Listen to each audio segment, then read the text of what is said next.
You know, the world's climate scientists tell us that the highest safe level of emissions would be around 350 parts per million of carbon dioxide and greenhouse gases in the atmosphere. We're already at 400. They tell us that the sort of safest we could hope to do without having perilous implications as far as drought, famine, human conflict, major species extinction would be about a 2 degrees Celsius increase in temperature. We're rapidly approaching that, and with all the built-in carbon dioxide that's already in the atmosphere, we're easily going to exceed that. So on our watch, we are facing the next major extinction of species on the Earth that we haven't seen since the time of the dinosaurs disappearing.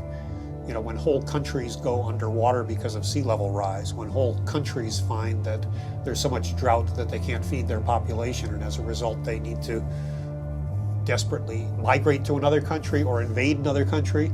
I mean, we're going to have climate wars in the future. And what about livestock and animal agriculture? Well, what about it? I mean,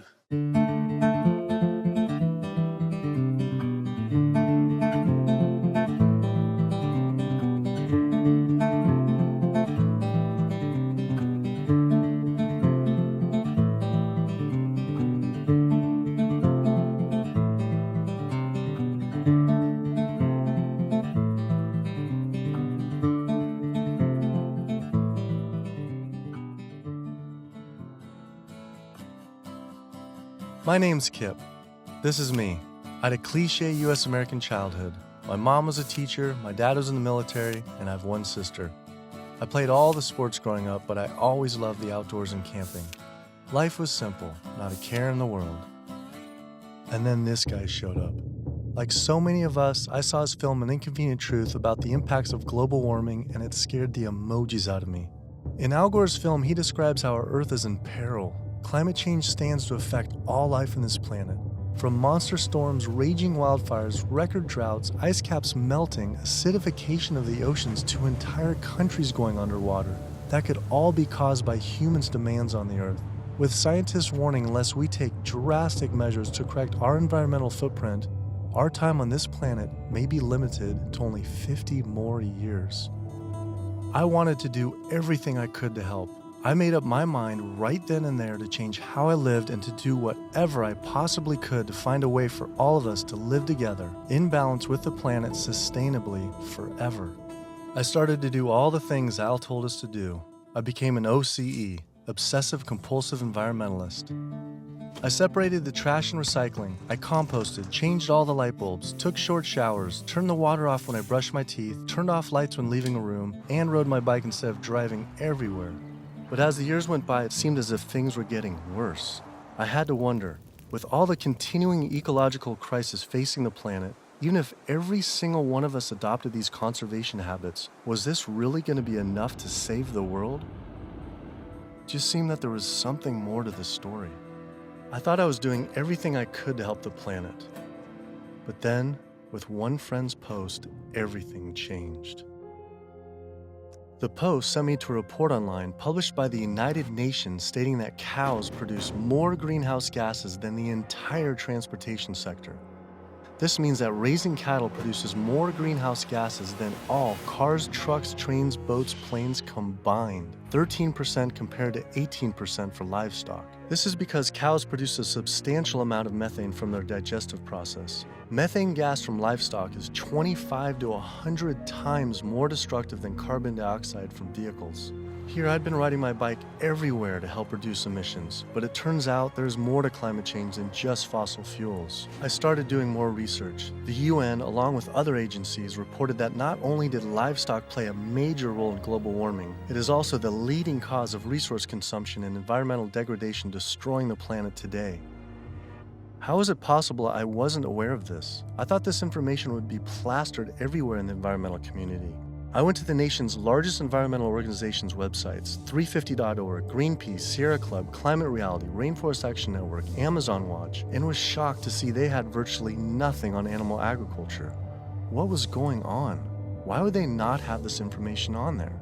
It seemed the main focus for many of these groups was natural gas and oil production, with fracking being the latest hot issue due to water usage and contamination. Hydraulic fracturing for natural gas uses an incredible amount of water. A staggering 100 billion gallons of water is used every year in the United States. But when I compared this with animal agriculture, raising livestock just in the US consumes 34 trillion gallons of water. And it turns out the methane emissions from both industries are nearly equal.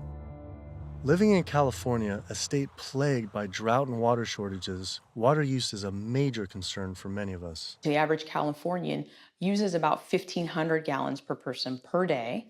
About half of that is related to the consumption of meat and dairy products.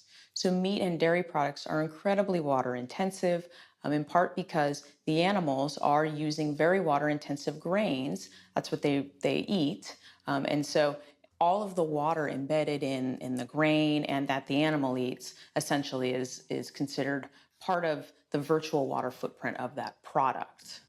I found out that 1/4 pound hamburger requires over 660 gallons of water to produce. Here I've been taking these short showers trying to save water, and to find out just eating one hamburger is the equivalent of showering 2 entire months. So much attention is given to lowering our home water use, yet domestic water use is only 5% of what is consumed in the US versus 55% for animal agriculture. That's because it takes upwards of 2,500 gallons of water to produce 1 pound of beef. I went on the government's Department of Water Resources' Save Our Water campaign, where it outlines behavior changes to help conserve our water, like using low-flow shower heads, efficient toilets, water-saving appliances, and fixed leaky faucets and sprinkler heads, but nothing about animal agriculture. When I added up all the government's recommendations, I was saving 47 gallons a day. But still, that's not even close to the 660 gallons of water for just one burger.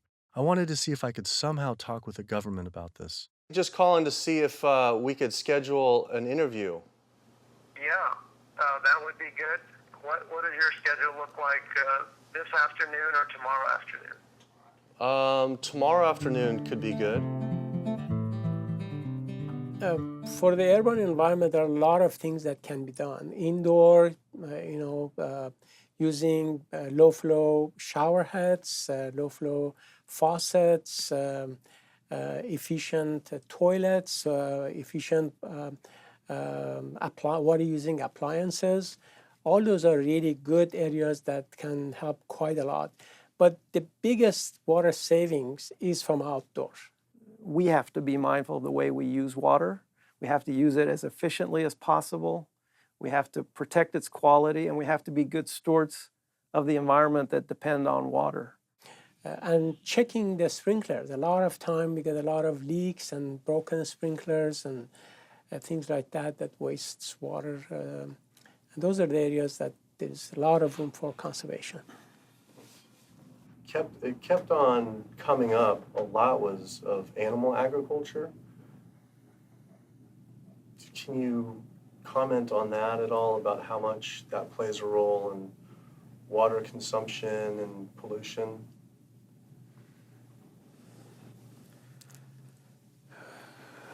That's not my area.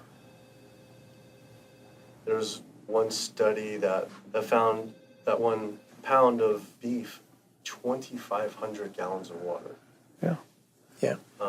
Eggs is 477 gallons of water, and cheese almost 900 gallons. I mean, I guess it's one simple, why isn't it on Save Our Water? Just, it's kind of like if you went to someone's house and my neighbor has a faucet, dripping, and then you see this giant hose turn full blast until 660 gallons of water are shooting out into the street, flooding the entire street. I think I would say, hey, turn that off, please.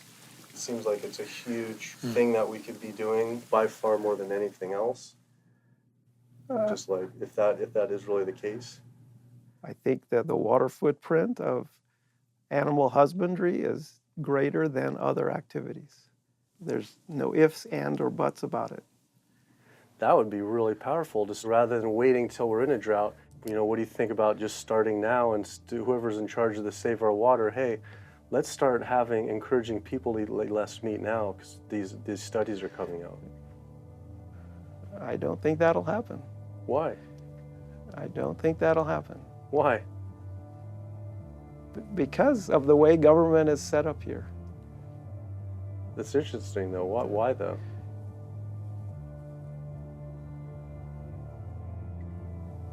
One is water management, and the other one is behavior change. Behavior of taking showers and not watering your lawn and doing all that, that's behavior. Yeah. Wow. Clearly, the government did not want to talk about this issue. Their inability to answer, along with the environmental organization's silence on the topic of animal agriculture, made it seem something more was going on. I started doing more investigating on the impacts of livestock and found out this situation was actually worse than I had thought. In 2009, 2 advisors from the World Bank released an analysis on human-induced greenhouse gases, finding that animal agriculture was responsible not for 18%, as the UN stated, but was actually 51% of all greenhouse gases. 51%. Yet all we hear about is burning fossil fuels. This devastating figure is due to clear-cutting rainforests for grazing, respiration, and all the waste animals produced. This makes animal agriculture the #1 contributor to human-caused climate change.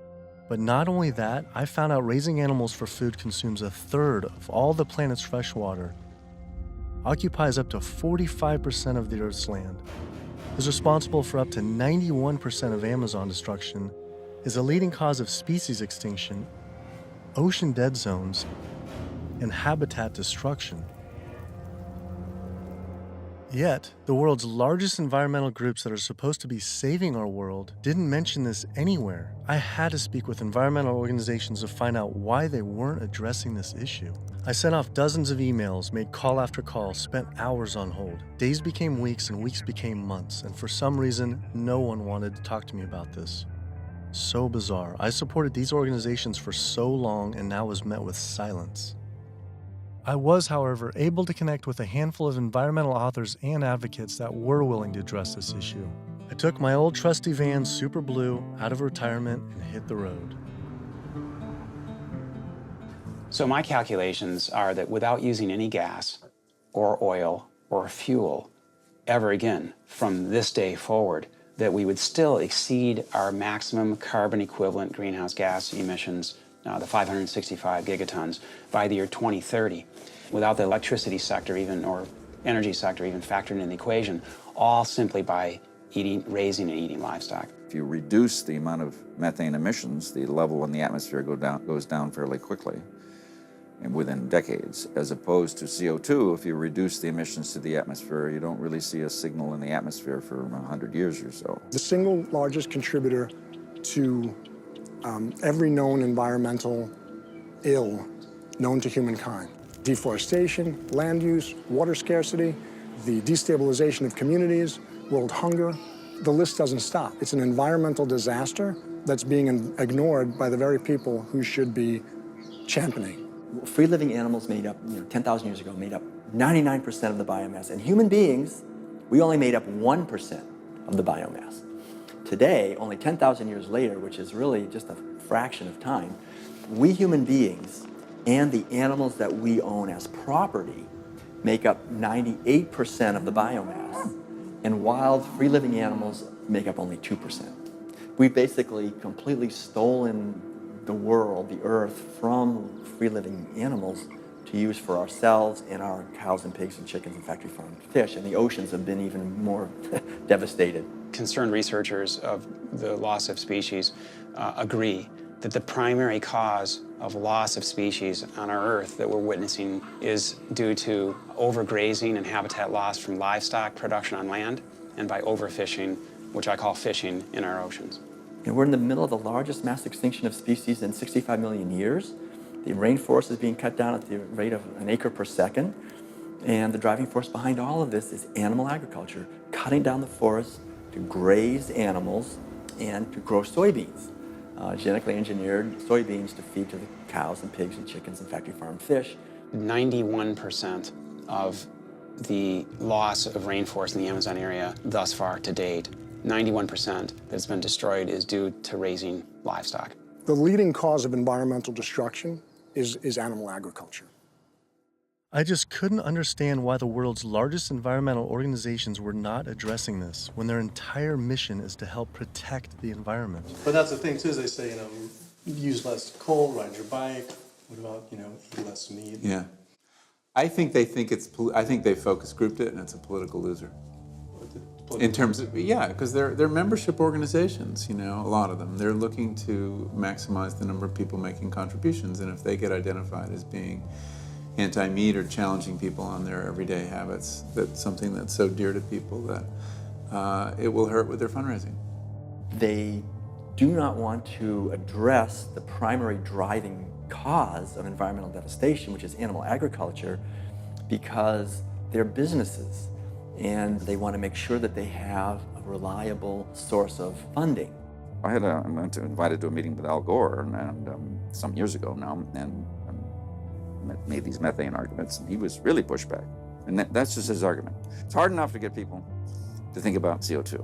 Don't confuse them. I think that the problem with a lot of organizations that are focused and have a laser focus don't go off message because they don't want to piss off another whole group of people that will make their lives difficult. If you listen to the majority of the major environmental organizations, they're not telling you to do much besides live your life the way you've been living it, but change a light bulb from time to time, drive less, use less plastic, recycle more. It's better for their fundraising and better for their profile to create a victim and perpetrator sort of plot line.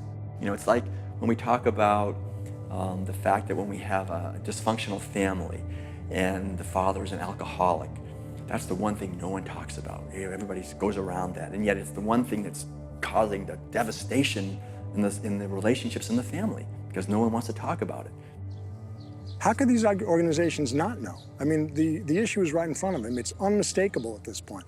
And just like these organizations, they're falling over themselves to show the general public that climate change is human-caused. And in doing so, they completely fail to see what's right in front of them, that animal agriculture, raising and killing animals for food, is really what's killing the planet.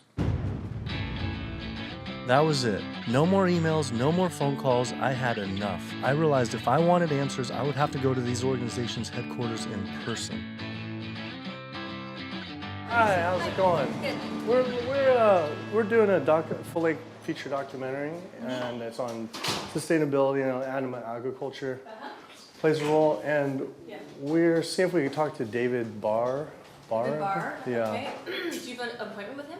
We've been trying for almost 2 months, and we haven't even had one receptive email or anything. So we're seeing if we can just set something up. Let me just get They sent out their PR person instead. She refused to be filmed and told us to turn off the camera, but promised someone from their rainforest, ocean, and climate change departments would all speak with us, finally. Next stop was to give Sierra Club a visit. Turns out they were a bit more receptive to me showing up at their doorstep. Hey, how's it going? With the climate change, what's the leading cause of that? Well, it's basically burning too many fossil fuels. So coal, natural gas, oil, tar sands, oil shale, all these new exotic fuels that are kind of hybrids between them. But that's basically what is loading up the atmosphere. So we have this greenhouse effect where the heat is getting trapped and the temperatures are soaring at a rate that has never existed in the history of the Earth. And what about livestock and animal agriculture? Well, what about it? I mean, we do just research. A couple of the UN report says it's more. Livestock accounts for more than all transportation put together. A recent 2009 World Watch report, livestock causes 51% of all greenhouse gas emissions. Yeah, well, it is a big issue, and we need to address that as well. But, there's just so many different potential sources of methane and carbon emissions. If the number one leading cause is animal agriculture and meat consumption, then doesn't that need to be the number one focus, if not the number two? Well, That's your assessment. Our assessment is different. That was bizarre. So Greenpeace got back with me today and said, "It was great to meet with you yesterday. I've spoken with various people here at Greenpeace about your request, but I'm afraid we're not going to be able to help this time. Thanks again, and we wish you the best of luck." Greenpeace's response reminded me of the statistic that 116,000 pounds of farm animal excrement is produced every second in the United States alone. That is enough waste per year to cover every square foot of San Francisco, New York City, Tokyo, Paris, New Delhi, Berlin, Hong Kong, London, Rio de Janeiro, Delaware, Bali, Costa Rica, and Denmark combined. Livestock operations on land has caused created more than 500 nitrogen-flooded dead zones around the world in our oceans, comprise more than 95,000 square miles of areas completely devoid of life. So any meaningful discussion about the state of our oceans has to always begin by frank discussions about land-based animal agriculture, which is not what our conservation groups, Oceana being the largest one in the world right now, the most influential, as well as others, that's not what is at the apex of their discussions. I went on my favorite ocean protection organization's website, Surfrider Foundation, to see what they were doing about this. Mostly what I've found were campaigns about plastic bags and trash, but nothing about animal agriculture. What is the number one coastal water quality issue polluter? I mean, a lot of it, it's actually, we call it the toxic cocktail, because it really is this sort of diffuse source. So it's, heavy metal from tires and brakes and cars, heavy metals. It is these herbicides and pesticides. So it's really it's kind of picking up the everything we leave on the ground and collecting it together and pushing it out into the ocean. So it's hard to actually target one thing. When we're doing our research on this particular one and runoff, and just kind of increasingly as we're interviewing more and more people, it keeps coming up. The animal agriculture as being, and we read animal agriculture as being the number one water polluter, considerably by more than any other. Yeah, that's interesting. I think, I guess it depends on the regions that you focus on, like the urban areas, which is sort of like where we are here in Southern California. We don't see that because there's not a lot of sort of agricultural farms. But if you look in the mid-Atlantic, sort of Maryland, Virginia, North Carolina, that region, I know there's a lot of poultry farms and a lot of hog farms, and it's a huge waste issue. I was surprised that not only did they not focus on farm runoff, but they also didn't mention any campaigns about how our oceans are in near collapse. The UN reported that 3/4 of the world's fisheries are overexploited, fully exploited, or significantly depleted due to overfishing. The oceans are under siege like never before, and marine environments are in trouble. And if we don't wake up and do something about it, we're going to see fishless oceans by the year 2048. That's the prediction from scientists. The fact that when people look at fishing, sometimes they're only looking at the fact of the animals who are actually consumed by humans, and we're not necessarily looking at all the animals who are caught in the drift nets, all the other animals who are killed in the industry. And when you look at even the shrimping industry has done a lot to devastate the planet as well in terms of breaking down natural barriers that we have to protect the islands. We're at over 28 billion animals were pulled out of the ocean last year. They're not ever given a chance to recover. They can't recover. They don't multiply that quickly. They don't come back. We're not giving them an opportunity. The oceans are in complete collapse. The large fish species are nearing extinction. The way fishing is done today to feed the demand for 90 million tons of fish is primarily through massive fish nets. For every single pound of fish caught, there's up to 5 pounds of untargeted species trapped, such as dolphins, whales, sea turtles, and sharks, known as bykill. If we were to imagine this same sort of practice happening on the African savanna, targeting gazelle, but in the process scooping up every single lion, giraffe, ostrich, and elephant, nobody would stand for it. Yet, this is what is happening in our oceans every single day. Between 40 and 50 million sharks each year are killed in fishing lines and fishing nets as bykill. then their fins might be cut off or not cut off, but they're caught initially as bykill, and it's from fishing. It's from fishing in a sustainable manner, in many cases, for fish that are labeled sustainable by, for instance, Oceana and these sustainable certified organizations. So my thought is that why would we want to stop at banning shark fin soup if you're concerned about sharks, which all these organizations are and most of the public at large is now. If we really are concerned about sharks, we would ban fishing. I went on the world's largest ocean conservation group's website, Oceana, to see what they were doing about this. On their site, along with a TED Talk by CEO Andy Sharpless, I was astounded to read they actually recommend that one of the best ways to help fish is to eat fish. With the world's fish population in near collapse, this seems like saying the best way to help endangered pandas is to eat pandas. I couldn't understand how Oceana could say we could remove close to 100 million tons of fish per year, and that could somehow be sustainable and good for our oceans. Many of the species that are nearing extinction have done so, are being ravaged and becoming nearly extinct in a declining fashion and haven't recovered on the watch of Oceana and on the watch of Marine Stewardship Council and very much on the watch of Monterey Bay Aquarium Seafood Watch, which I mentioned in one of my lectures. That's they're aptly named because that's what they're doing. They're sort of watching this happen instead of aggressively halting it. I mean, according to the United Nations Food and Agriculture Organization, roughly 3/4 of all the fisheries out there are either fully exploited or overexploited. So there's really not a whole lot of fish stocks out there that you might consider at healthy levels for the ecosystem. Watching Andy's TED Talk gave about feeding the world. In 1988, fish catch, as you mentioned, peaked at 85 million tons. How is it possible that we can sustainably catch 100 million tons by 2050, regardless if it's in a farm or if it's in the ocean? If for every pound of fish you're taking out, you're essentially taking out 5 pounds of wild fish, no matter whether it's a pond or it's in the ocean. How can that be sustainable?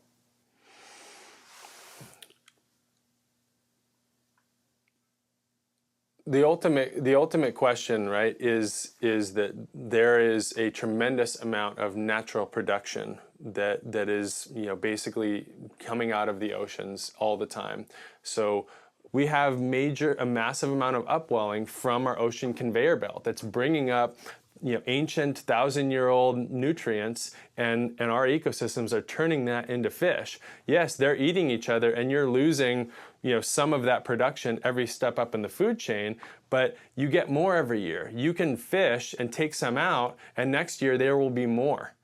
And if we do that right without ultimately hitting the fundamental driver, it's sort of like living off the interest, right? As long as you don't bring your principal down, right, if you're investing in something, as long as you're not hitting into that principal and your principal remains high, you could potentially live off the interest forever. And that's the basic idea with fish. With our population right now, what we're doing is if it's 75% depleted, the fishery is now depleted. And it's a good analogy with money. We're not living off our interest. We're in extreme debt.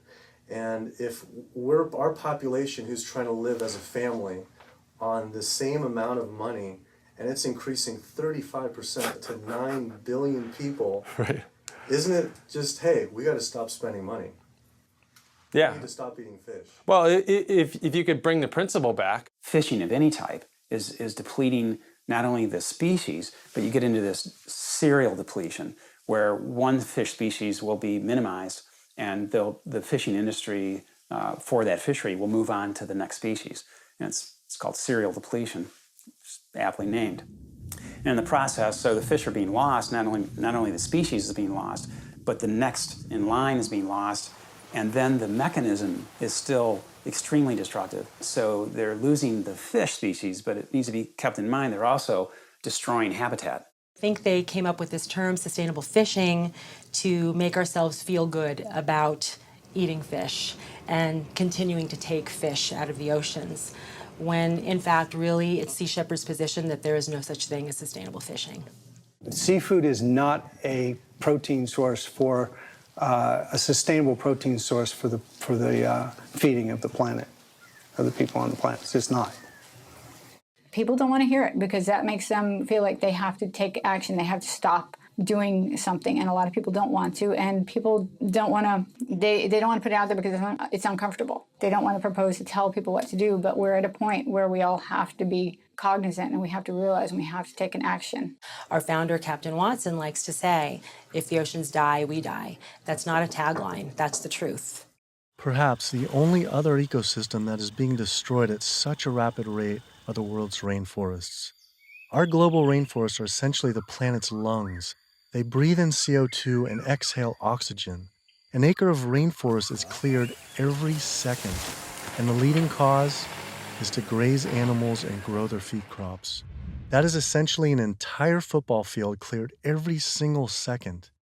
And it is estimated that every day, close to 100 plant, animal, and insect species are lost due to rainforest destruction.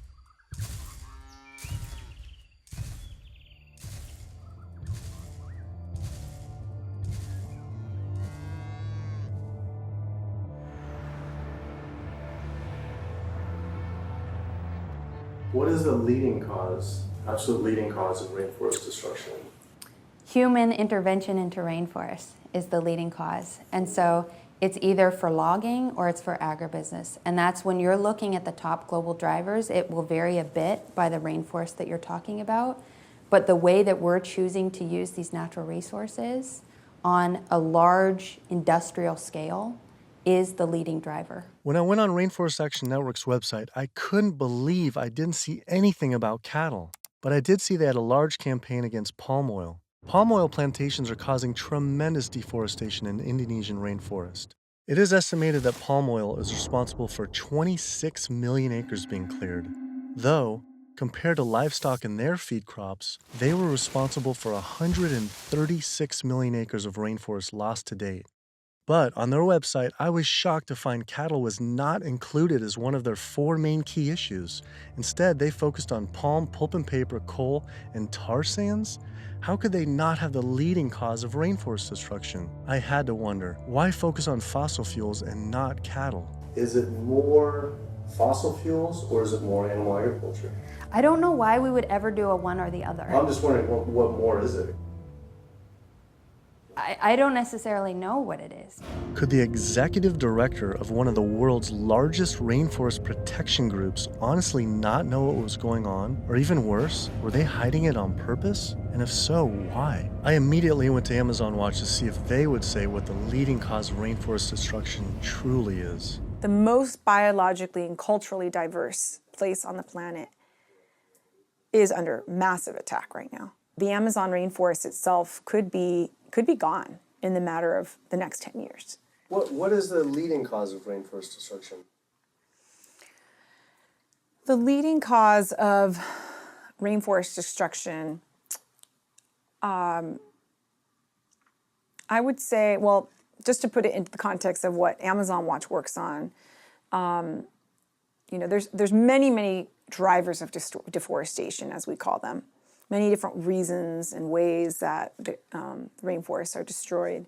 The ones that cause the most damage and are the most widespread are mega projects, such as oil and gas pipelines, such as mining projects, such as mega dam projects. We're not talking about... I felt like I was going in circles with all these groups, as if I were stuck in some strange cowspiracy twilight zone where no one could talk about cows. I couldn't believe these organizations just wouldn't say what the leading cause of rainforest destruction truly is. I had to ask one more time.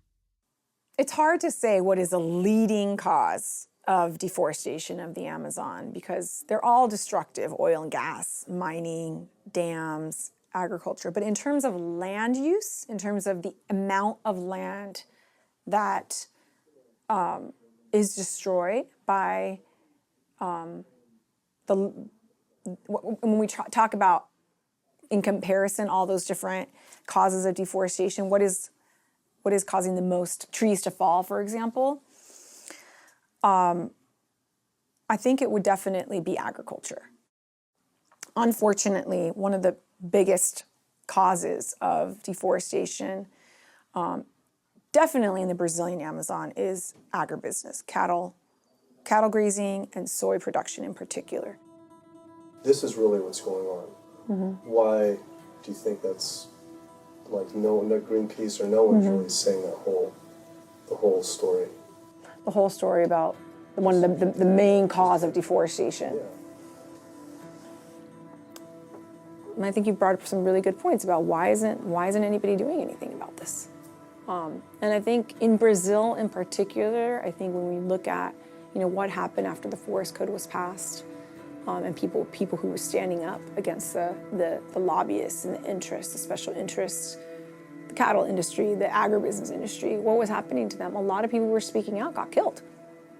And if you look at, say Carlos, you look at Claudio, there's people who are putting themselves out there and saying, cattle ranching, is destroying the Amazon. A lot of those people who are really putting themselves out there, and look at Dorothy Stang, the nun who lived out in Pará, who was killed. A lot of people will speak up. A lot of people just keep their mouths shut because they don't want to be the next one with a bullet to their head. Sister Dorothy Stang was a U.S.-born nun living in the heart of the Brazilian rainforest. Her life's work was to protect the Amazon. She spoke out openly against the destruction of rainforests from cattle ranching for years. Walking home one night, she was brutally gunned down at point-blank range by a hired gun from the cattle industry.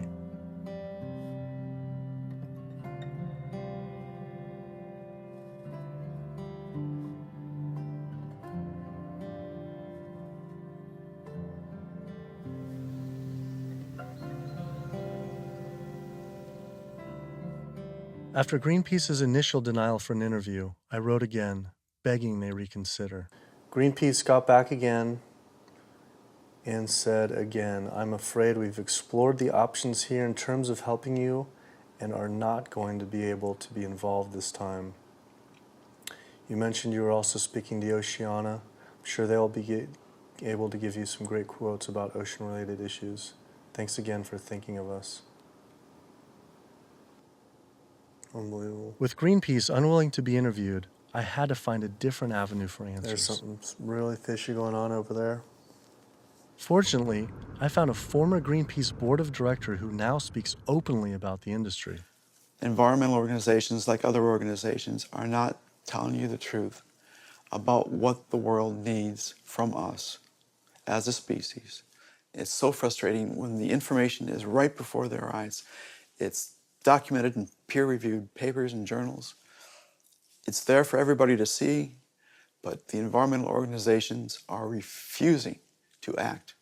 Nowhere do you find in their policies, and nowhere do you find in the Greenpeace mission that diet is important, that animal agriculture is the problem. They are refusing, like other environmental organizations, to look at the issue. The environmental community is failing us, and they're failing ecosystems. And it's so frustrating to see them do this.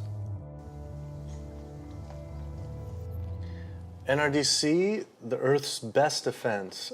All right, so here they actually do have a few things on animal agriculture. The leading cause of environmental degradation is too much pollution and too many engines churning too fast in too many places around the globe. Lately, in 2009, a World Watch report that livestock causes 51% of greenhouse gas emissions, and transportation is around 13%, and then the low end, the UN was around 18 to 30, which is more than all transportation, all put together. Internationally or nationally? Yeah, I think energy production and transportation are still major sources. So I think, I guess I'm not going to comment on that because I'm not familiar with those numbers. So it's, don't quote me on this, but that's cow farts. That's what, I think what that is. I think that's cow farts.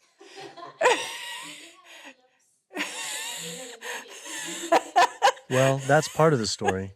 Methane production from cows and other livestock's flatulence is a major contributor, but mostly it is due to deforestation and the waste they produce, which is 130 times more waste than the entire human population, virtually all without the benefit of any waste treatment. NRDC absolutely, as I said, has a big food program. In fact, we just, every year we do the Growing Green Awards, and we recognize food innovators. And this last year, one of the awardees was a sustainable pork producer, actually, that doesn't use any antibiotics, and also the antibiotic use that industrial food production in the United States uses right now. Is, we're giving the majority of antibiotics in the United States are administered to healthy livestock. I wanted to visit one of these sustainable farms. I found the Markegard grass-fed beef farm on the lush, misty California coast.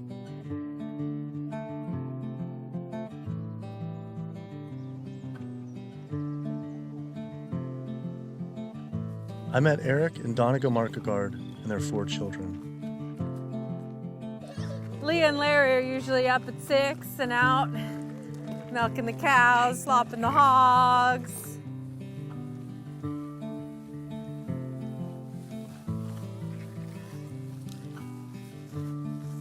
Altogether, we graze about 4,500 acres.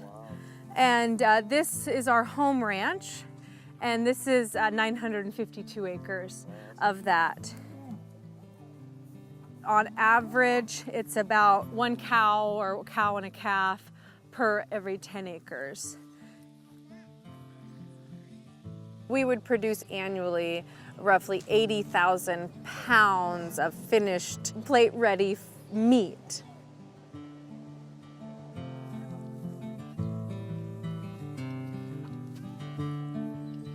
We keep about 10 pigs in roughly a 50-acre area, and we move them around in 10-acre pastures.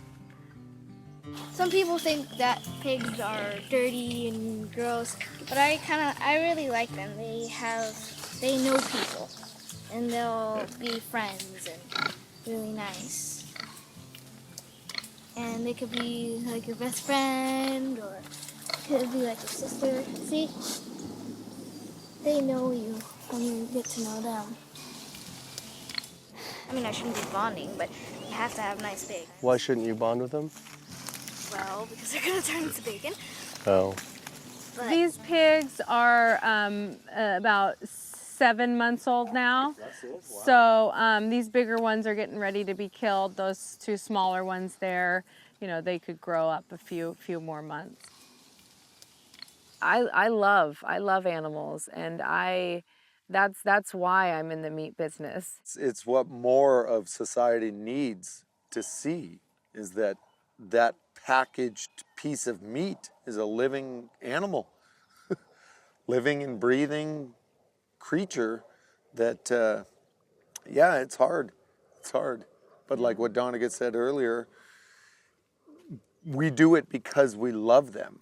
With the land use, there's anywhere between, with industrial, as low as 2 to 2.5 acres per cow, all the way up to some, depending, it's not as lush as this, up to 35 acres. Yeah, we have a ranch in South Dakota that's 50 acres. 50 acres per. Yeah, it's about 50 acres, yeah. And why is that? Same thing, it was just farmed and robbed of all the nitrogen, the land also was abused, seasonal, and right? it's also seasonal.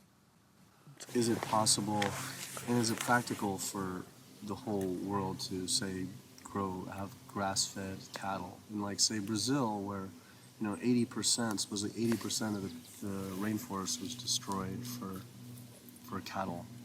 What are your thoughts on that? They shouldn't be eating beef.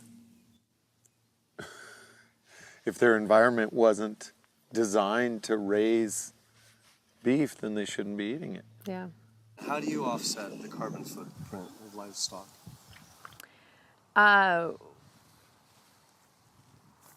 We don't feel like livestock have a carbon footprint. I left there feeling confused. And as far as grass-fed beef not having a carbon footprint, it actually sounded like it could make sense until I added up the numbers on land use and population. If we were to use the market guard model of raising animals, which requires 4,500 acres producing 80,000 pounds of meat, the average American eats 209 pounds of meat per year. If that was all grass-fed beef, only 382 people could be fed on their land. That equates to 11.7 acres per person times 314 million Americans, which equals 3.7 billion acres of grazing land. Unfortunately, there are only 1.9 billion acres in the U.S.'s lower 48 states. Currently, nearly half of all United States land is already dedicated to animal agriculture. If we were to switch over to grass-fed beef, it would require clearing every square inch of the United States, up into Canada, all of Central America, and well into South America. And this is just to feed the United States' demand on meat. But that figure doesn't even take into consideration that much of that land isn't suited to graze livestock. We would have to convert all mountain ranges to grassland, clear ancient forests and national parks to grazing, and demolish every city just to make room to graze cows. Just like Brazil, the United States isn't suited to meet the demands for meat. It takes 23 months for a grass-fed animal to grow to the size and age that it's slaughtered, whereas a grain-fed takes 15 months. So that's an additional 8 months of water use, land use, feed, waste, and in terms of a carbon footprint, it's a huge difference. Turns out, due to land use, grass-fed beef is more unsustainable than even factory farming. I had to come to terms with the fact there was no way to sustainably raise enough animals to feed the world's current demand on meat, and had my doubts on dairy as well. But I did want to talk with a premier organic dairy company to see if they believe their product was sustainable for the world's population. It requires a lot of inputs to produce milk. The feed, the water, the land, it does. And it may not be practical to expect that there can be enough dairy production produced in a sustainable way to feed the entire world. I just don't think that that's necessarily a given. I think it's maybe too much to expect that the world can be fed with dairy in a sustainable way. I don't know the answer, but common sense would say that's a long shot. I was shocked to hear such an honest answer. If this is what the dairy's CEO would say, I wonder what the farmer would claim. Based on their marketing, it seemed their farms were an oasis for cows.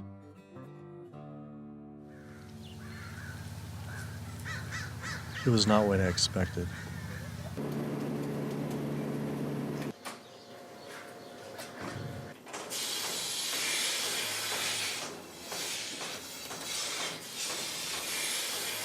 Typically, a cow will eat 140 to 150 pounds of feed a day. 40 to 50 pounds of feed every day. And then she's also going to drink between 30 and 40 gallons of water. Probably go through about 20 tons per week. 20 tons of grain per week. Primarily for our milking cows, so about 250 cows. Yeah, so the biggest part of sustainability to me, the number one thing on the list should be profitability. So how the process completely works from start to finish is the cow needs to have a baby in order to give milk. And so she'll have her baby. That baby's going to stay with the mother for at least 2 days. The babies will go off to our calf raising facility, so they have an individual hutch that they'll be raised in. Since we're a dairy, it's only the girl cows that give us milk. So the boys on typical dairies, they're sold off to beef raising facilities. But we do keep approximately half, and we raise them for 2 years and sell them as organic grass-fed beef. So all dairy cows eventually go to the beef industry? Mm-hmm. At some point in time, she's really going to drop off, and so you have to make a business decision at that point. Are you going to keep investing in her, to give milk, or are you going to sell her off again to another dairy or into the beef industry?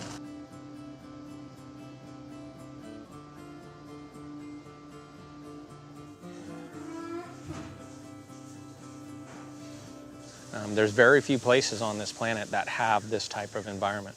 But the demand on dairy-based protein in the world is only going to increase. And there's not enough land on the planet to do this type of dairying around the world. It's just the environment is not going to be that way. The land's not there. So I guess on a global scale, a conclusion would be dairy is not sustainable. unless we start digging up houses and putting pastures back. And the only way to start digging up houses and development is to have less people. We only know that population is going to continue to grow. So that means more commercial dairying, I'm sure. Either that or some low demand by the people. Yeah, or some other product's going to take its place. I mean, we see there's all sorts of soy milks and almond milk and a lot of other products that are coming out, and different blends, where you take juices and proteins, and I think you'll see a lot more of that. He was right. How could cow's milk be sustainable? For when 1 gallon of milk, it takes upwards of 1,000 gallons of water to produce. Doing research on grass-fed livestock, I kept coming across the work of Alan Savory. Almost a third of the planet's land is becoming desert, with the vast majority due to livestock grazing. Savory claims that the best way to reverse this desertification is to actually graze more animals. This reminded me of Oceana saying the best way to help fish is to eat fish. This is the same man, during the 1950s, working as a research officer for the game department of what is now Zimbabwe, came up with a theory that actually elephants were the cause of desertification there. And his solution was convincing the government to kill 40,000 elephants. Yet, after 14 years of relentless slaughter, the conditions only got worse. His theory was wrong. The culling finally ended, but not until tens of thousands of elephants and their families were killed. This is not someone I would ever take ecological advice from.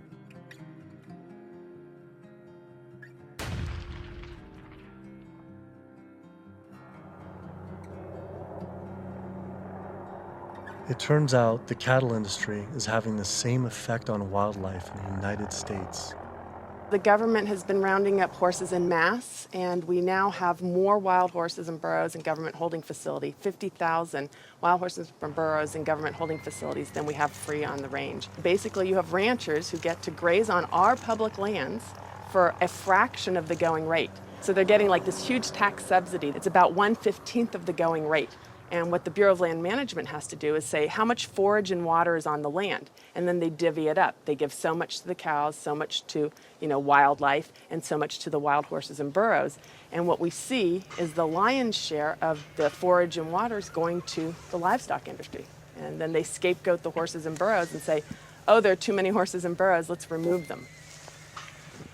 I always tell people that wild horses and burros are just one of the victims of the management of our public lands for livestock, because we also see the predator killing going on. We know wolves are now being targeted by ranchers to get rid of wolves.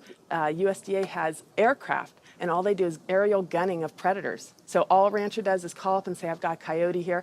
They'll come over and they'll shoot the coyote, or they'll shoot the mountain lion, or they'll shoot the bobcat. And this is all for ranching. In Washington State, after cattle were found to be attacked on public lands where they were grazing under permit, Washington State decided to kill the entire wedge pack of wolves. And those wolves were not introduced. They had in-migrated from Canada, but they're no longer there. It starts at the local level with the Bureau of Land Management, but then it goes all the way to Congress. And we see Congress sitting there willing to allow this type of mismanagement of our public lands to continue. It is the insistence of and the lobbying power of the animal agriculture industry that continues to see wolves killed, continues to see an insistence that predators be maintained at a low level that does not benefit ecosystems. I've seen so many pieces of land, I've looked at so many environmental assessments from the Bureau of Land Management where they say the rangelands are not meeting standards. And they say straight up, livestock grazing is a cause for not meeting range standards, and yet they will continue to allow livestock grazing. They're at the very core of making sure that cougars are treed by hounds and that wolf packs are run down and that hunting seasons are opened up year-round and that traps are set so that they can suffer. If anyone cares about wild horses and wildlife and public lands and the environment, you can't ignore the livestock, the impact, the negative impact that livestock grazing is having on our public lands and the rest. I've added up the costs of animal food production that the producers don't actually bear themselves. These are the hidden costs or the externalized costs that they impose on society. And those are in categories like healthcare, environmental damage, subsidies, damage to fisheries, and even cruelty. If you take those externalized costs, which are about $414 billion, if the meat and dairy industries were required to internalize those costs, if they had to bear those costs themselves, the costs of the retail prices of meat and dairy would skyrocket. So a $5 carton of eggs would go to $13. A $4 Big Mac would go to $11. The problem with these externalized costs being imposed on society is that whether you eat meat or not, whether you're an omnivore or an herbivore, you are paying part of the costs of somebody else's consumption. So that when somebody goes into a McDonald's and buys a Big Mac for $4, there's another $7 of costs that's imposed on society. I'm paying that. You're paying that, whether you eat meat or not. When you really look at who's benefiting and who's lobbied for this system of agriculture, it's the largest food producers in the country and the largest meat producers. And once they become so large and wealthy, then they can dictate the federal policies around producing food because they have so much political power. Was this why Al Gore, even during his vice presidency, never addressed the issue of animal agriculture and failed to talk about it in his film, An Inconvenient Truth, or his organization, the Climate Reality Project? Was this truth just too inconvenient for even him? I felt let down by the man who inspired me on this entire path. I knew I needed to talk to an animal agriculture lobby group to see what they had to say. If they could silence the government, are they influencing and possibly have connections to these environmental groups as well? Animal Agriculture Alliance, one of the biggest livestock lobby groups in America, has agreed to an interview. Greenpeace won't give us an interview, but Animal Agriculture Alliance has agreed to an interview. Now that is saying something. People hear the word GMOs and that's a really scary term, and again, I think agriculture has kind of struggled to explain what that means, but in reality, what we've done is to use technology to make advancements in how we raise crops and how we raise animals. We're not going to feed the world, going back to how it was 100 years ago where all the animals were, pasture fed. We didn't just move animals inside and just implement these large vertically integrated systems because of sustainability. It certainly reduces the environmental impact while improving animal well-being and food safety. So they're saying that animals like it just as much being inside, say the chickens and the cows like being just as much inside as pasture grass-fed? In a lot of cases, it's been a significant improvement in their well-being, just in terms of the amount of care they can get, individualized care. Does the meat and dairy industry ever support or donate to environmental nonprofits? I don't know that I would want to comment on that. Yeah, I don't know. I don't know that we would know what they donate to or don't donate to. Does meat and dairy industry ever support or donate to, say, Greenpeace? Again, I don't know that I would feel comfortable. Hey, sorry we didn't get back to you earlier. I have some bad news. Unfortunately, we are no longer able to fund your film project. We had a meeting, and due to the growing controversial subject matter, we have some concerns and have to pull out. Why was this subject so controversial? The first person I could think to speak with was Howard Lyman, who had been sued by cattlemen for simply speaking the truth about animal agriculture on the Oprah Winfrey Show. I was born on the largest dairy farm in the state of Montana in 1938. Grew up my entire life on a livestock farm, went to Montana State University, got a degree in agriculture, came back and started a mega agricultural endeavor where I had 10,000 acres of crop, 7,000 head of cattle, and about 30 employees. So I spent 45 years of my life in animal agriculture, and so I've been there, done that. When I was on the Oprah show, we had the food disparagement law. Now, the food disparagement law, in my opinion, was unconstitutional, but what it basically said, that it was against the law to say something you knew to be false about a perishable commodity. I didn't say anything on the Oprah show I thought to be false. I went there and told the truth. Now, it took 5 years and hundreds of thousands of dollars to end up extricating myself from the suits from the cattle industry. But if I was to go on the Oprah show today, say exactly the same thing today that I said back then, I would be guilty. And for me, when they were talking about the food disparagement law, it was the fact of whether I told the truth or not. You can go today and tell the truth, and you will be guilty, because if you cause a disruption in the profits of the animal industry, you're guilty under the Patriot Act.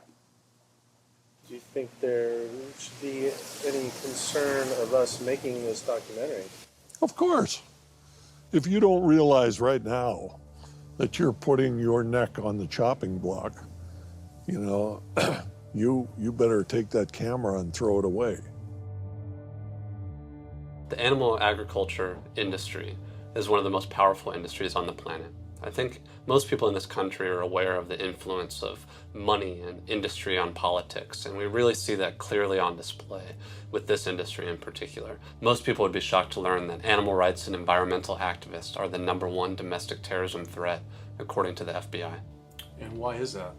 It's a difficult question to answer, why these groups are at the top of the FBI's priorities. I think a big part of it is that they, more than really any other social movements today, are directly threatening corporate profits. You know, when we try to find out how factory farms and how animal agriculture is polluting the environment, they try to claim exemptions to that information, either under national security terms or public safety, trademark issues, business. It's a business secret. We've seen all these attempts to keep people in the dark about what they're actually doing.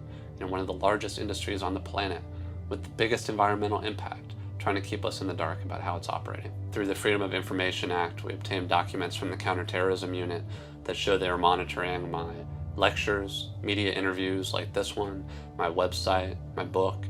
Are we at risk filming this and showing it? You're going up against people that have massive legal resources. I mean, it's just overwhelming, the amount of money at their disposal, and you have nothing. And I think that fear is a big part of the tactic as well. Will was right. I was scared. When I learned about the activists being killed in Brazil, I was disturbed, but I felt removed. But to learn about American activists and journalists being targeted by the industry and FBI, my funding being dropped, I was genuinely worried and it hit close to home. Was this why no one was willing to talk about the issue? I decided to take precautionary measures with all the footage I shot.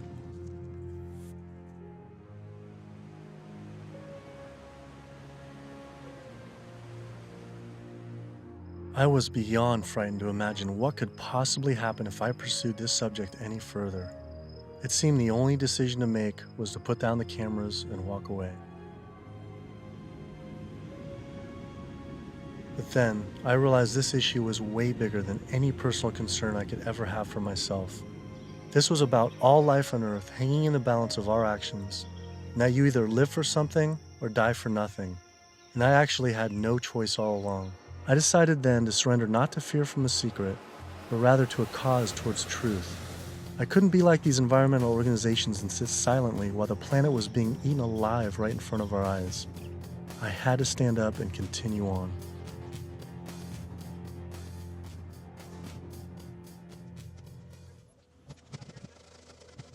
Some people would say the problem isn't really animal agriculture, but actually human overpopulation. In 1812, there were 1 billion people on the planet. In 1912, there were 1.5 billion. Then, just 100 years later, our population exploded to 7 billion humans. This number is rightly given a great deal of attention, but an even more important figure when determining world population is the world's 70 billion farm animals humans raise. The human population drinks 5.2 billion gallons of water every day and eats 21 billion pounds of food. But just the world's 1.5 billion cows alone drink 45 billion gallons of water every day and eat 135 billion pounds of food. This isn't so much a human population issue, it's a human eating animals population issue. Environmental organizations not addressing this is like health organizations trying to stop lung cancer without addressing cigarette smoking. But instead of secondhand smoking, it's secondhand eating, which affects the entire planet. We're growing enough food right now in the world to feed between 12 and 15 billion people. We only have 7 billion people. We have roughly 1 billion people starving every single day. Worldwide, 50% of the grain and legumes that we're growing, we're feeding to animals. So they're eating huge amounts of grain and legumes. And in the United States, it's more like closer to 70, 80, depending on which grain it is, about 90% of the soybeans. 82% of the world's starving children live in countries where food is fed to animals in the livestock systems that are then killed and eaten by more well-off individuals in developed countries such as the US, UK, and in Europe. The fact of it is that we could feed every human being on the planet today an adequate diet if we did no more than take the feed that we are feeding to animals and actually turn it into food for humans. And so somebody trying to justify GMOs, that's like trying to give a drowning man a drink of water. You can produce, on average, 15 times more protein from plant-based sources than from meat on any given area of land, whether it's using the same type of land, whether it's a very fertile area in one area of the world or it's an area that's depleted. If we would reduce the amount of meat we're eating and dairy and eggs, we could allow all these monocropped fields of genetically engineered corn and soybeans to revert back to forest again, to be habitat for animals. You know, anytime somebody tells you that we can't grow food for humans on the land that we're growing feed for animals, this is somebody that is smoking the #1 crop out of California. The fact of it is, if you can grow corn to stuff down the throat of an animal, you can actually grow corn and feed it to a human. You encourage people to eat less meat and for the tremendous resources required and the toll on the environment. And on the animals. And on the animals. And the workers in the system. And it's a brutal system at every level. As the world population continues to grow to almost 9 billion people, do you foresee someday that we might just completely have to stop eating meat altogether? I don't know that we'll completely stop. I think that the amount of meat eaten will decline. There's no way to support 9 ounces per person per day, which is what Americans are eating now. If the Chinese alone decide they want to eat that much, and they've decided they want to eat that much, we just can't. We don't have enough world to produce the grain to generate that much meat. I think a plant-based diet is the most sustainable. But what do you recommend for 9 billion people can eat for the planet to not only sustain but to thrive? Would you throw out a number like an ounce, 1 ounce? Per meat? And including dairy, like. Yeah, I don't think I don't know enough. But yeah, it would be on the order of a couple ounces a week. It's not going to be the way we're eating it now. We're gorging on meat. We're eating huge amounts. And does that include cheese too? Like Yeah. 2 ounces total? Yeah, cheese and milk. 2 ounces a week. Only 2 ounces a week seem like nothing. People could probably raise that in their own backyard. Maybe backyard farming was a sustainable solution. I have 42 ducks. I started off with 3 ducks 3 years ago, and then those burdened into a population. I buy a 75-pound bag of seed. And that seed bag will last me right now about 2 weeks. The ducks now that we're going to be culling are about 2 years old. When you're living with them, they get used to you. They're not intimidated or whatever, and so they make all their vocal sounds like natural. Go down. Easy, easy, easy, easy. Okay. Now we're going to keep you. Run. These two go first. Being smart-wise, compared to a chicken, they're probably the same.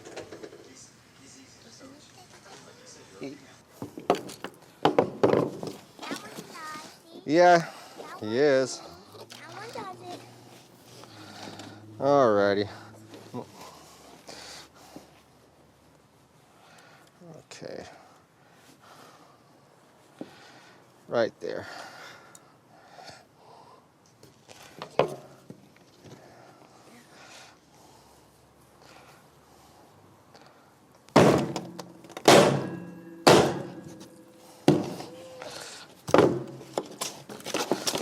That's going to be a little gruesome. How could that still be alive? They're not. That's nerves, a nerve reaction.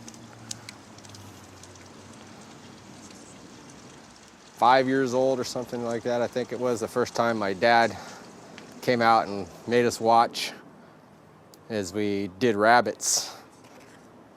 And we'd raise probably a couple dozen rabbits each year. And then we would take those rabbits and skin them and clean them up and keep them for food. As a young kid, I was kind of, I don't want to say it was hard, but it was kind of, from my memory, because some of the rabbits I had named, so it was kind of like you're going, but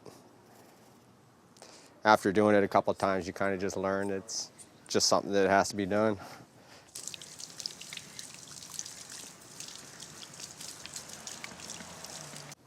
Not the fingers.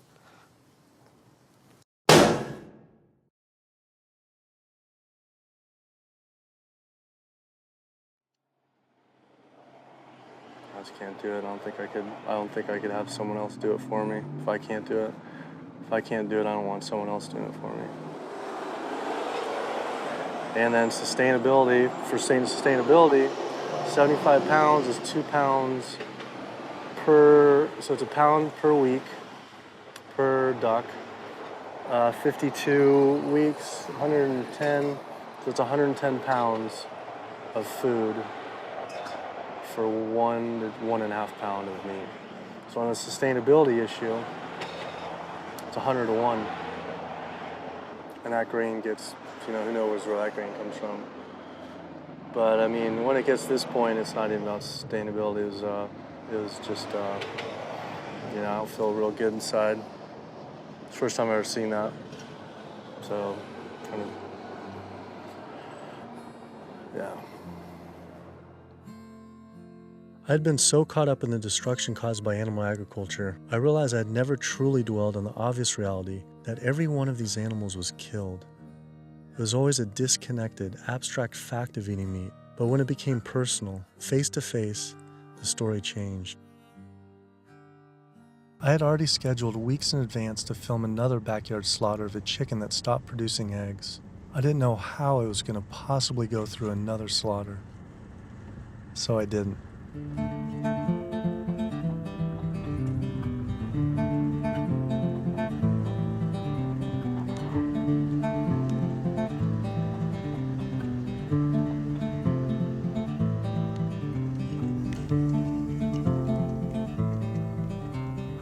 Animal Place is a farm animal sanctuary in Northern California that focuses on rescuing animals from the animal agriculture industry.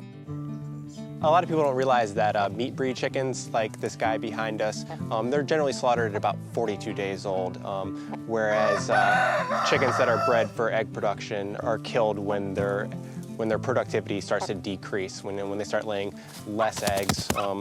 And that generally happens about 18 months to 20 months. It doesn't matter if you buy caged eggs, eggs from hens on cage-free farms or free-range farms or pasture-based farms. Hi, Carol. It doesn't matter. It turns out there's a successful movement of sustainable animal alternative food producers based right here in California, funded by big names like Bill Gates and Biz Stone. When you imagine all those egg-laying hens eating all that soy and all that corn, you have an energy conversion ratio at about 38 to 1. Whereas alternatively, you can find plants. And you can grow those plants and you can convert those plants into food. And the energy conversion ratio for the plants that we're using to replace the eggs is about 2 to 1 compared to 38 to 1 for eggs.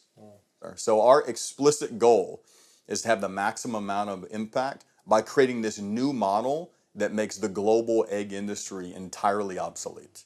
We're making the Omega products and proving that we can make better tasting food that's great for you, and it takes 1/20th of the land and resources that dairy do. If I could tell you that you could have the fiber structure of meat, the satiating bite of meat, the protein, and all the nutritional benefits of meat without actually having animal protein itself. And by doing that, you could address climate change. You could address the human health epidemics that we're seeing. You could address animal welfare, and you could address natural resource conservation. Would you make the change? But what if people just ate less animal products, like going meatless on Mondays? When you go meatless on Monday, if you ascribe to that campaign, you're essentially contributing to climate change, pollution, depletion of our planet's resources, and your own health, then on only 6 days of the week instead of 7. You're creating a false justification, clearly a false sense of justification for what you're doing on those other 6 days of the week. So in other words, we really shouldn't be resting on our laurels of what you do right only 1/7 of the time. You can't be an environmentalist and eat animal products, period. Kid yourself if you want. If you want to feed your addiction, so be it. But don't call yourself an environmentalist. I knew I had to stop eating all animal products. I wanted to help the planet be sustainable, but I needed to sustain myself. I had doubts about being healthy and not eating meat, dairy, and eggs. All I knew was a standard American diet I grew up on. Is it even possible to be a healthy vegetarian or vegan? Is it possible to be a healthy vegetarian or vegan? I became vegan for, 32 years ago now, and I run several miles every day. I go biking 40, 50 miles through the countryside. I work long hours. I feel great. It's nice waking up in a light, trim body every day. And so many of my vegan friends and patients, are just, they're thriving since their transition to a vegan diet.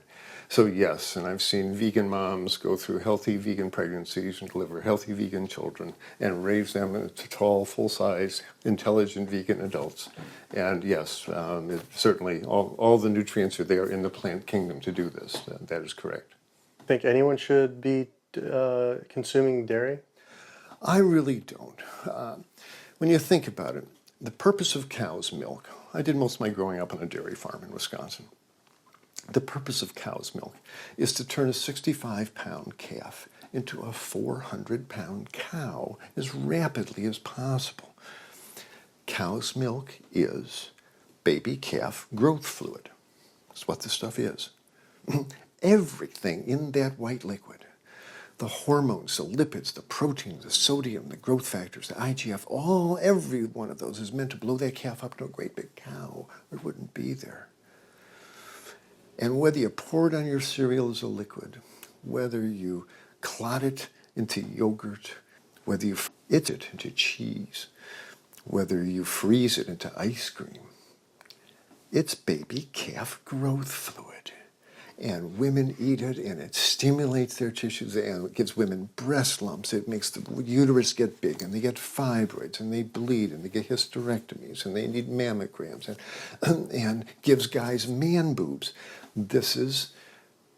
Cow's milk is the lactation secretions of a large bovine mammal who just had a baby. It's for baby calves. I tell my patients, go look in the mirror. Do you have big ears? Do you have a tail? Are you a baby calf? If you're not, don't be eating baby calf growth fluid in any level. There's nothing in it people need. It was a relief to hear I didn't have to eat any animal products to be healthy and even thrive. But I still thought you needed animal manure to grow organic agriculture. It turns out there's an entire movement with people growing food without any animal inputs. I visited Earthworks Urban Farm in Detroit, where they are working with and growing food for the low-income community. We tend to see ourselves as individuals in a bubble, and forget that we inhabit this land and this earth with other creatures. And so we have to learn how to share more, I guess. Josh here is working on his garden. You'll be surprised what you can do with what seems to be not a lot of space. About a 4x8. Yeah. What's your goal this year? How much do you think you can maximize that? I would push for 100 at least. 100 pounds. At least. That's amazing. So. The one full year after this was constructed, we doubled our yield to over 14,000 pounds of food. 14,000 pounds on Yeah. about how many acres? About 2.5. So as much food as we produce and we grow, or the earth helps us grow, is we also have to return those nutrients back to the soil. So we like to think of our work as being regenerative, that we're putting as much life-giving substance in the ground as we're taking out. So just kind of healthier and safer to use vegetarian or vegetable composting and stuff? Yeah, that's what we found. But also because it takes less time and it's a lot easier to manage. A lot easier, yeah. Yeah. And the soil's just as rich. No. Yeah, absolutely. Not only is it the organic more compassionate, it's also more efficient. And in a society with this many billions of people, we need to be as efficient as possible. Some people might go back and say, if we embrace this primitive approach of only wild animals everywhere, and we go back to like a hunter-gatherer system, that sounds great. But that was 10 million people on the entire continent. Maybe a little bit more, a little bit less, no one really knows. Today, now, we have what? We have 320 million in the US, 25 million in Canada, another 100 and so many million in Mexico. So North America is up to almost 450 million people. Trying to figure out a way to bring animal agriculture in balance with 450 million hungry people is impossible. This is amazing. I didn't believe it when I first learned it, but 216,000 more people are born to the planet every day. Every day. It's extraordinary. But what's really extraordinary is you need, per day, 34,000 new acres of farmable land. It's not happening. To feed a person on an all plant-based vegan diet for a year requires just 1/6 of an acre of land. To feed that same person on a vegetarian diet that includes eggs and dairy requires 3 times as much land. To feed an average U.S. citizen's high-consumption diet of meat, dairy, and eggs requires 18 times as much land. This is because you can produce 37,000 pounds of vegetables on 1.5 acres, but only 375 pounds of meat on that same plot of land. I also learned the comparison doesn't end with land use. A vegan diet produces half as much CO2 as an American omnivore, uses 1/11th the amount of fossil fuels, 1/13th the amount of water, and 1/18th of the amount of land. After adding this all up, I realized I had the choice every single day to save over 1,100 gallons of water, 45 pounds of grain, 30 square feet of forested land, the equivalent of 20 pounds of CO2, and one animal's life, every single day. If we all, as a society, did go vegan, and we moved away from eating animal foods and toward a plant-based diet, well, what would happen? If we didn't kill all these cows and eat them, then we wouldn't have to breed all these cows, because we're breeding cows and chickens and pigs and fishes. We're breeding them over and over again, relentlessly. So if we didn't breed them, then we wouldn't have to feed them. If we didn't have to feed them, then we wouldn't have to devote all this land to growing grains and legumes and so forth to feed to them. And so then the forest could come back. Wildlife could come back. The oceans would come back. The rivers would run clean again. The air would come back. Health would return. Renewable energy infrastructure, such as building solar and wind generators all over our country to reduce climate change, I mean, that's a pretty good idea, but it's projected to take at least 20 years. And at least minimally $18 trillion to develop. It's important to realize that we don't have that long of a time frame. We just talked about how it might be a 3 to 4 year time frame. So we don't really have 20 years, and we really don't have $18 trillion to develop these. So another solution to climate change, we could stop eating animals. And it could be done today. It doesn't have to take 20 years, and it certainly doesn't have to take $18 trillion because it costs nothing. Some people say, well, let's fix CO2 and then we can worry about the methane. Well, it's the other way around. It actually makes sense. Do something about methane because you get a response right away. Quietly and unmistakably, the most powerful thing that someone can do for the environment. No other lifestyle choice has a farther-reaching and more profoundly positive impact on the planet and all life on Earth than choosing to stop consuming animals and live a vegan lifestyle. Do you realize 75% of Americans consider themselves to be environmentalists? You don't think we couldn't solve this problem in a heartbeat? I'll tell you what, all we would need is for the environmentalists to live what they profess, and we'd be on a new course in the world. We will not succeed until we stop animal agriculture. And by succeed, I mean we will not save ecosystems to the extent necessary. We will not have enough food for people around the planet. We will not stop global warming. We will not stop pollution and the dead zones that run off all the fields of corn and soy that are grown to feed livestock. And we will not stop the hunting of wolves and other predators. Now, organic farming is one major positive step in the right direction, but we need to keep walking. We need to get beyond organics. We need to get to sustainability. When you take the animal out, well, you also take the greenhouse gas issue out, and you take the food safety issues out, and you take some of the other externalities related to food scarcity out. But one thing that's amazing is, I think you put our values back in. You put values like compassion and integrity and kindness, values that are natural to human beings. You put that in. You build that back into the story of our food. And I think as this begins to progress, I think it also helps people to pause before they eat that egg, before they eat that steak, before they eat that chicken nugget, and ask themselves, is that really what they want? Or do they actually want something more? I had to come to the full conclusion the only way to sustainably and ethically live on this planet with 7 billion other people is to live an entirely plant-based vegan diet. I decided instead of eating others to eat for others. At first, like these environmental groups, I was afraid of what it'd mean to change, but now I embrace it. All this talk about sustainability sounded like our planet was on some sort of life support, and I don't want her to simply survive or to sustain, but to thrive. Life today is not about sustainability, it's about thrivability. She's given so much to us for so long, it was time to give back. 108% of everything we have. It felt good. It was in alignment. And we see this movement not just about providing cheaper and inexpensive food that everyone can have, but also a spiritual move. A move towards understanding who we really are and how we can really connect to each other. Do what you can do as well as you can do it every day of your life, and you will end up dying one of the happiest individuals that ever died.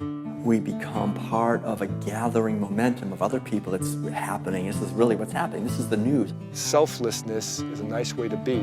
It has all these benefits for yourself as well as the planet and other people. So it's a beautiful way to live. Ecologically, it just feels better. This is about massively transforming how our society eats because it's a necessity. It's acting on what we know and acting kindly and gently on the whole planet and with other people to accomplish the goals of living better. We can do it, but we have to choose to do it. You can change the world. You must change the world.